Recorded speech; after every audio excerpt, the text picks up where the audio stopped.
Man, I'm so glad that a whole frickin' pimple grew on my face in the last 30 minutes since I recorded the last review. Like, I got this dude here, too, but he's always there. He gets bigger and smaller depending on his mood. I'm used to him. This one's new and I hate it. Anyway, today's Owl House episode for Owl House Extravaganza, the marathon of Owl House reviews leading up to the premiere of Season 2, is Really Small Problems, an episode which I completely forgot existed. In fact, after having watched it, I'm still not sure I've ever seen it before. In this episode, because the school is temporarily closed for a pixie infestation, which I'd very much like to see because it sounds hilarious, Ida, Luce, and King decide they're going to go to the carnival. They receive an invitation in the mail, decide to heed it, only to discover once they get there that it was sent to them by Tibbles, who clearly wants revenge for that time they completely ruined his livelihood. Which to a point makes sense. He clearly is trying to put some scheme into motion. He even also invites Gus and Willow, since they were involved in that too. But Ida sees through his scheme pretty much immediately, goes off to con carnival goers, and leaves Luce and King, who the episode at this point has really been playing up their friendship, to go off and spend time by themselves, and they end up seeing at a prize stand a pair of friendship bracelets, deciding that they'd like to get them and to wear them. This is about when Luce runs into Willow and Gus, though, and the four of them start hanging out, which means less attention on King. And I totally understand why he gets frustrated here. First of all, even though King is almost definitely not literally younger than the other three, he's definitely treated by the narrative as if he's a younger kid. He has moments of emotional maturity and hyper competence, the same way the other characters in this show often do, but he is clearly being treated by the narrative as if he is less mature than them overall.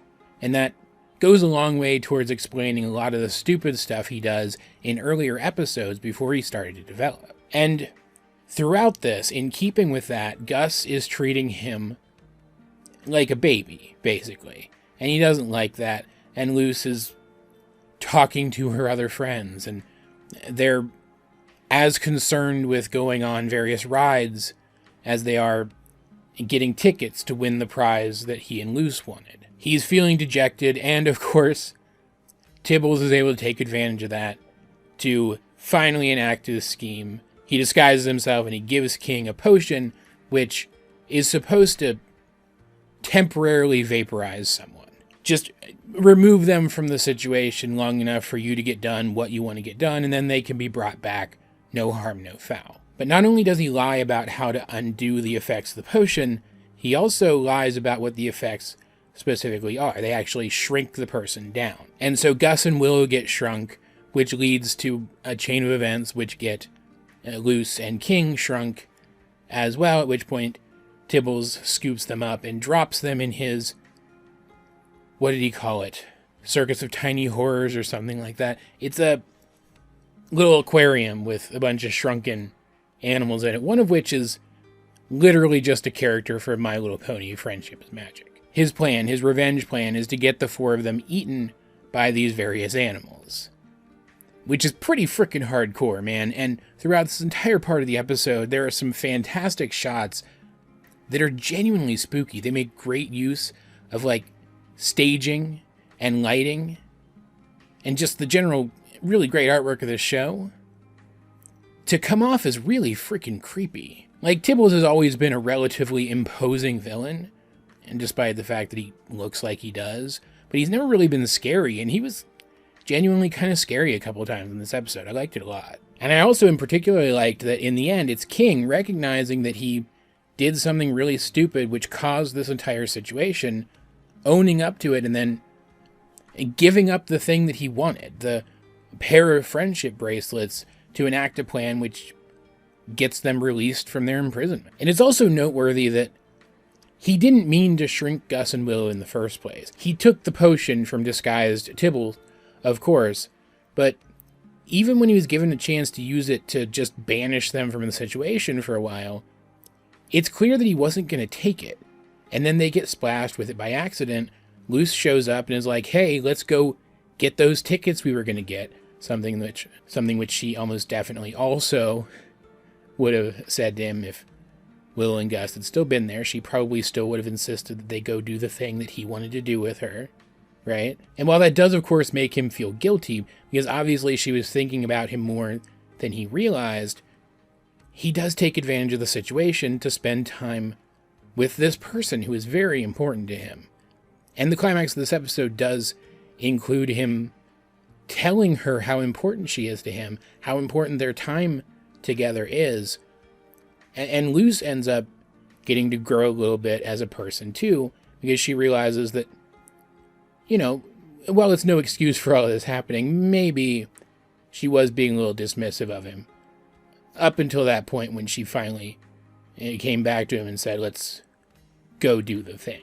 Both of them grow as people here, but King grows more as a person than she does, because frankly he needs it more. We don't get a lot of King-centric episodes, but when we do, he tends to develop as a person, grow better as a person, and this is just one more step in that. Like, you can tell that while he still talks about being willing to do crimes, he's not as willing to harm people for no reason as he was when the series began. Luce, being close to Luce, is changing him for the better, and I keep mentioning it, and I'm going to keep mentioning it, but I have a theory coming up soon that is very centric on King. And man, this fits so well in with that theory. I must have absorbed more from this show subconsciously than I realized. Assuming that I have actually seen this episode prior to today.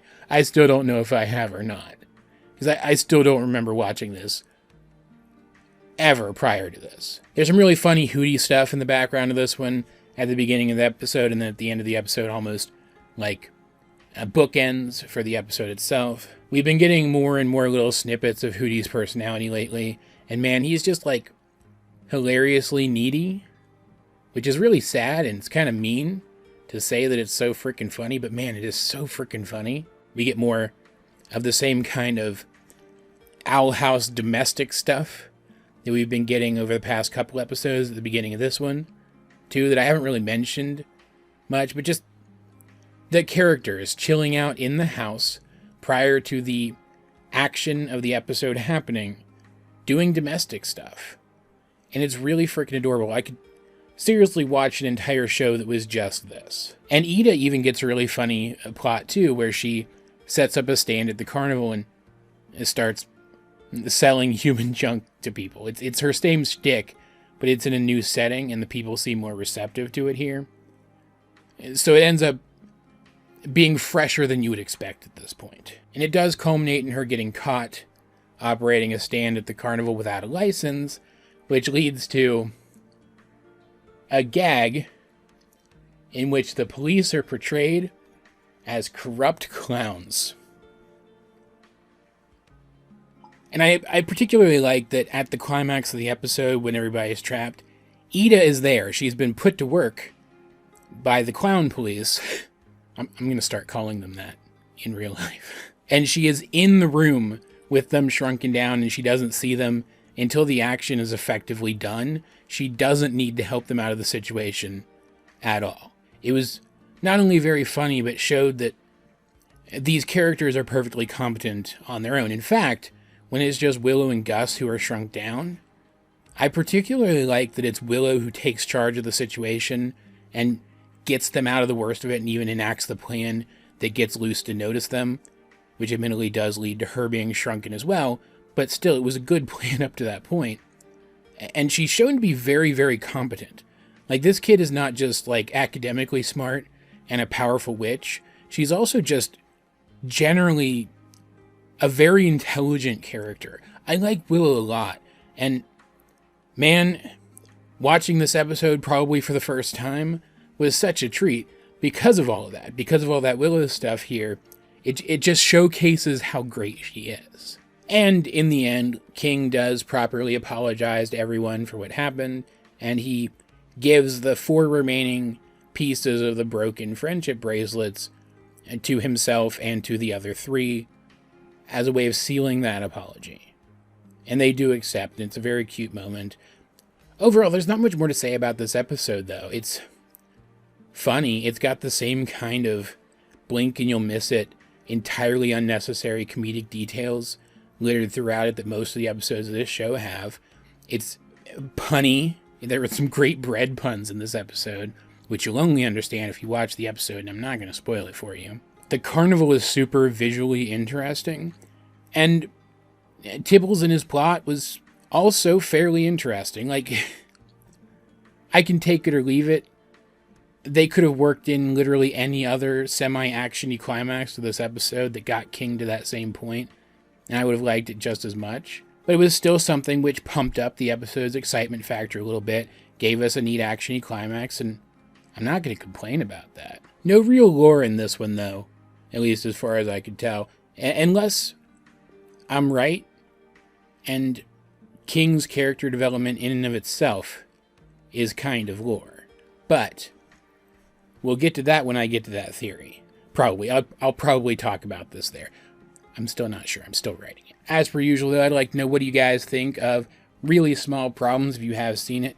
Let's get a discussion going in the comment section down below. I'm going to set this down before I spill it. While you're down there, you might as well like the video, share it with anyone else you think would enjoy my content. Subscribe if you haven't. You can also check out the links to my various social medias and all the ways you can help out the channel. Those will be in the video description. But either way, this has been AJ22, and I will talk to you guys later.